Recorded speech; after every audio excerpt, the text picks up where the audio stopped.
আমি সংসদ সদস্য নির্বাচিত হইয়া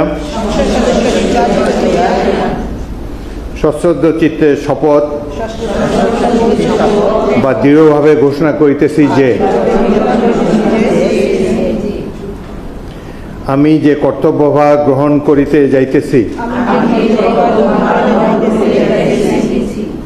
তাহা আইন অনুযায়ী ও বিশ্বস্ততার সহিত পালন করিব।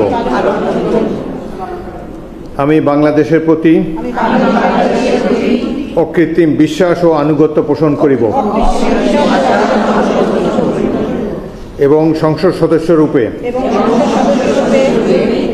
আমার কর্তব্য পালনকে